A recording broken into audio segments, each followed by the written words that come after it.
بسم اللہ الرحمن الرحیم۔ السلام علیکم ورحمۃ اللہ وبرکاتہ۔ آج ہم ایک نہایت اہم اور حساس موضوع پر بات کرنے جا رہے ہیں جو ہمارے معاشرے میں اکثر غلط فہمیوں، جھگڑوں اور دل آزاریوں کا سبب بنتا ہے، اور وہ ہے جائیداد اور وراثت کا مسئلہ۔ سب سے پہلے یہ سمجھنا ضروری ہے کہ آخر وراثت ہے کیا؟ وراثت دراصل اس مال، جائیداد، زمین، دولت یا کسی بھی قسم کے اثاثے کو کہا جاتا ہے جو کسی انسان کے انتقال کے بعد اس کے ورثاء میں تقسیم کیا جاتا ہے۔ یعنی جب تک کوئی شخص زندہ ہے اس کا مال اس کی ملکیت ہوتا ہے اور اس پر مکمل اختیار بھی اسی کا ہوتا ہے، لیکن جیسے ہی وہ دنیا سے رخصت ہوتا ہے تو اس کی جائیداد اللہ کے مقرر کردہ اصولوں کے مطابق اس کے وارثوں میں تقسیم کی جاتی ہے۔ اسلام نے وراثت کے معاملے کو بہت زیادہ اہمیت دی ہے، کیونکہ یہی وہ مقام ہے جہاں اکثر انسان انصاف سے ہٹ جاتا ہے اور دنیاوی لالچ میں آ کر رشتوں کو نقصان پہنچا دیتا ہے۔ اسی لیے اللہ تعالیٰ نے قرآن پاک میں وراثت کے اصول خود بیان فرمائے تاکہ کسی کو بھی اپنی مرضی سے اس میں تبدیلی کرنے کا حق نہ ہو اور ہر حقدار کو اس کا حق مل سکے۔ اللہ تعالیٰ قرآن مجید میں ارشاد فرماتے ہیں کہ مردوں کے لیے اس مال میں حصہ ہے جو ماں باپ اور قریبی رشتہ دار چھوڑ جائیں، اور عورتوں کے لیے بھی اس مال میں حصہ ہے جو ماں باپ اور قریبی رشتہ دار چھوڑ جائیں، خواہ وہ مال تھوڑا ہو یا زیادہ، یہ حصہ مقرر کیا ہوا ہے۔ اس آیت سے یہ بات واضح ہو جاتی ہے کہ اسلام نے نہ صرف مردوں بلکہ عورتوں کو بھی وراثت میں حق دیا ہے، جو اس دور میں ایک بہت بڑی انقلابی تعلیم تھی جب عورتوں کو کسی قسم کا حق نہیں دیا جاتا تھا۔ اس کے علاوہ ایک اور مقام پر اللہ تعالیٰ فرماتے ہیں کہ اللہ تمہیں تمہاری اولاد کے بارے میں حکم دیتا ہے کہ ایک بیٹے کا حصہ 2 بیٹیوں کے برابر ہے۔ یہ تمام احکامات اس بات کی دلیل ہیں کہ وراثت کی تقسیم کوئی معمولی معاملہ نہیں بلکہ ایک باقاعدہ عبادت اور اللہ کا حکم ہے جس میں اپنی مرضی یا جذبات کے مطابق تبدیلی کرنا درست نہیں۔ اسلام نے اس بات کو بھی واضح کیا ہے کہ وراثت کی تقسیم میں تاخیر کرنا یا کسی کا حق دبانا بہت بڑا گناہ ہے۔ نبی کریم صلی اللہ علیہ وسلم نے فرمایا، جس نے کسی وارث کا حق مارا اللہ قیامت کے دن اس کا حق جنت سے کاٹ دے گا۔ اس حدیث سے اندازہ ہوتا ہے کہ وراثت میں ناانصافی کرنا کتنا بڑا جرم ہے۔ اب بات کرتے ہیں اولاد کی۔ جو اولاد اللہ تعالی ماں باپ کو عطا کرتا ہے اس کی حیثیت اور اہمیت کیا ہے؟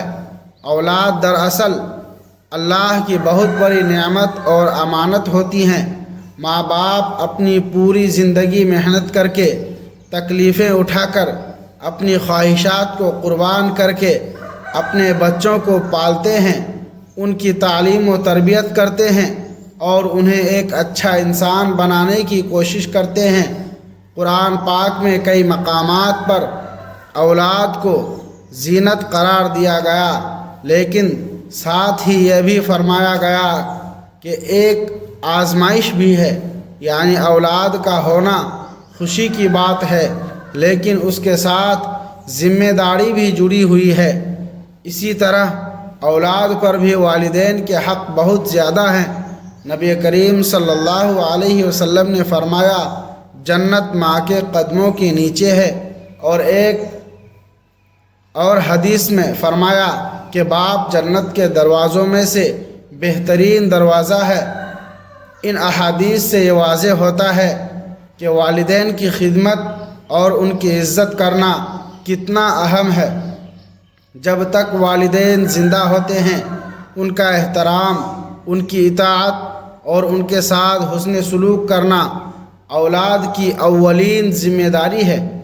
ان کی موجودگی میں ان کے مال پر نظر رکھنا یا اس میں لالچ کرنا ایک ایسی چیز ہے جو انسان کے اخلاق کو کمزور کر دیتی ہے۔ والدین کی زندگی میں ان کی جائیداد مکمل طور پر ان کی ملکیت ہوتی ہے اور وہ اس میں جو چاہیں خرچ کر سکتے ہیں۔ اگر وہ چاہیں کہ اپنی اولاد کو کچھ دے سکتے ہیں، چاہیں تو نہ دیں، یہ ان کا اختیار ہے۔ البتہ اسلام یہ تعلیم دیتا ہے کہ اگر والدین اپنی زندگی میں کچھ تقسیم کرے تو انصاف کے ساتھ کرے اور تمام اولاد کے ساتھ برابر سلوک کرے۔ نبی کریم صلی اللہ علیہ وسلم نے فرمایا، اپنی اولاد کے درمیان انصاف کرو۔ اس حدیث سے یہ بات معلوم ہوتی ہے کہ اگر والدین اپنی زندگی میں کچھ دینا چاہے تو انہیں کسی ایک کو زیادہ اور دوسرے کو کم نہیں دینا چاہیے، بلکہ انصاف کو مد نظر رکھنا چاہیے۔ اب یہاں ایک اہم نقطہ سمجھنے کی کوشش کرتے ہیں کہ والدین کی زندگی میں اولاد کا رویہ کیسا ہونا چاہیے۔ اولاد کو چاہیے کہ وہ اپنے والدین کے مال کو اپنی ملکیت نہ سمجھے بلکہ اسے والدین کی امانت سمجھے، کیونکہ حقیقت یہی ہے کہ جب تک والد زندہ ہے جائیداد انہی کی ہے اور اولاد کا اس میں کوئی لازمی حصہ نہیں بنتا۔ اگر اولاد اس بات کو سمجھ لے تو بہت سے جھگڑے خود بخود ختم ہو سکتے ہیں۔ لیکن افسوس کے ساتھ کہنا پڑتا ہے کہ آج کے دور میں اکثر لوگ اس معاملے میں جلد بازی اور لالچ کا شکار ہو جاتے ہیں اور والدین کی زندگی میں ہی وراثت کا مطالبہ کرنے لگتے ہیں۔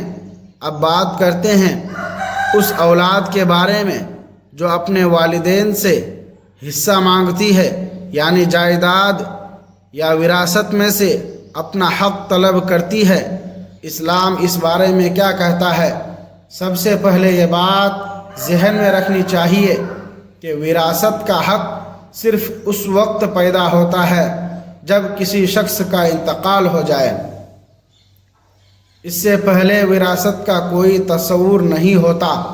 لہٰذا اگر کوئی اولاد اپنے زندہ والد سے وراثت کا حصہ مانگتی ہے تو شرعی طور پر یہ درست نہیں، کیونکہ وہ چیز ابھی وراثت بنی ہی نہیں، وہ ابھی بھی والد کی ملکیت ہے۔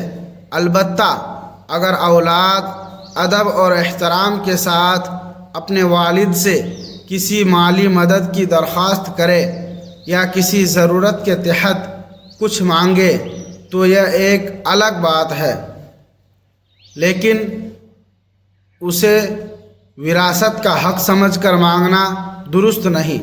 اگر کوئی اولاد اپنے والد پر دباؤ ڈالتی ہے، لڑائی جھگڑا کرتی ہے یا انہیں مجبور کرتی ہے کہ وہ جائیداد تقسیم کریں تو یہ عمل نہ صرف غلط ہے بلکہ گناہ کے زمرے میں بھی آ سکتا ہے، کیونکہ اس میں والدین کی دل آزاری اور نافرمانی شامل ہوتی ہے۔ نبی کریم صلی اللہ علیہ وسلم نے والدین کے ساتھ حسن سلوک کی بہت تاکید فرمائی ہے۔ حدیث میں آیا ہے کہ ایک شخص نے پوچھا، یا رسول اللہ صلی اللہ علیہ وسلم، میرے حسن سلوک کا سب سے زیادہ حقدار کون ہے؟ آپ صلی اللہ علیہ وسلم نے فرمایا، تمہاری ماں۔ اس نے دوبارہ پوچھا، پھر کون؟ پھر آپ صلی اللہ علیہ وسلم نے فرمایا، تمہاری ماں۔ پھر اس نے تیسری بار پوچھا، پھر کون؟ تو آپ صلی اللہ علیہ وسلم نے فرمایا، تمہاری ماں۔ اس کے بعد اس نے چوتھی بار پوچھا، پھر کون؟ تو آپ صلی اللہ علیہ وسلم نے فرمایا، تمہارا باپ۔ اس حدیث سے معلوم ہوتا ہے کہ والدین کا مقام کتنا بلند ہے اور ان کے ساتھ بدتمیزی یا ان پر دباؤ ڈالنا کتنا بڑا غلط عمل ہو سکتا ہے۔ لہٰذا اگر کوئی اولاد اپنے والدین سے ان کی زندگی میں جائیداد مانگتی ہے تو اسے بہت زیادہ احتیاط اور ادب کا مظاہرہ کرنا چاہیے۔ اگر والدین خود اپنی خوشی سے کچھ دینا چاہے تو یہ ان کا اختیار ہے اور وہ اسے بطور ہدیہ یا تحفہ دے سکتے ہیں، نہ کہ وراثت کے طور پر، اور اگر نہ دینا چاہیں تو اولاد کو اس پر صبر کرنا چاہیے اور دل میں کوئی برا خیال نہیں لانا چاہیے۔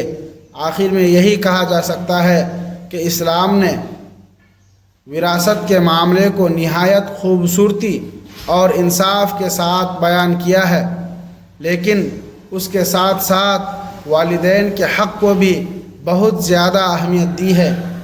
اگر ہم ان دونوں چیزوں کے درمیان توازن قائم کر لیں تو نہ صرف ہمارے گھروں میں سکون آئے گا بلکہ ہم اللہ کی رضا بھی حاصل کر سکیں گے۔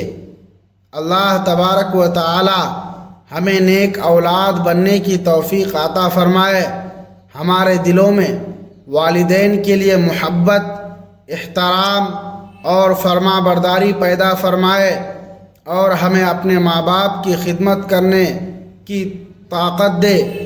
اے رب العزت، اپنے تمام بچوں کے لیے خاص دعا کرتے ہیں کہ جن کے والدین زندہ ہیں وہ اپنی زندگی میں اپنے والدین کی خدمت کریں اور ان کا حق ادا کریں، ان کے ساتھ حسن سلوک کریں اور ان کی رضا کو ہمیشہ مقدم رکھیں، اور جن بچوں کے والدین اس دنیا سے رخصت ہو چکے ہیں ان کے لیے رحمت اور مغفرت کی دعا قبول فرما اور ان کے درجات بلند فرما، ان کی یاد میں صدقہ جاریہ قبول فرما تاکہ ان کی روحوں کو سکون اور راحت ملے۔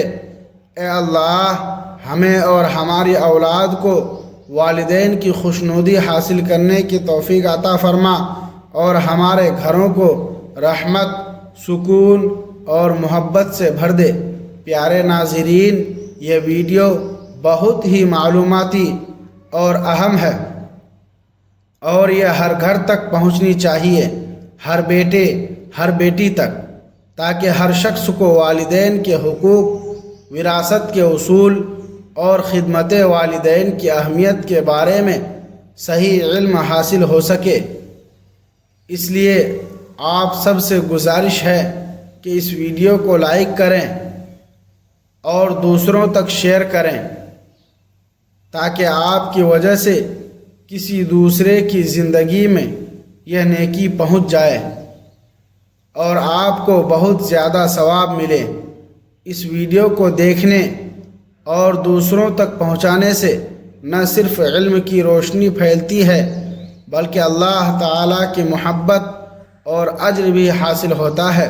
محترم ناظرین، اگر آپ ہمارے چینل پر نئے ہیں تو چینل کو سبسکرائب ضرور کریں اور بیل آئیکن کو دبا دیں تاکہ ہماری ہر نئی آنے والی ویڈیو کا نوٹیفیکیشن آپ کو بر وقت مل سکے۔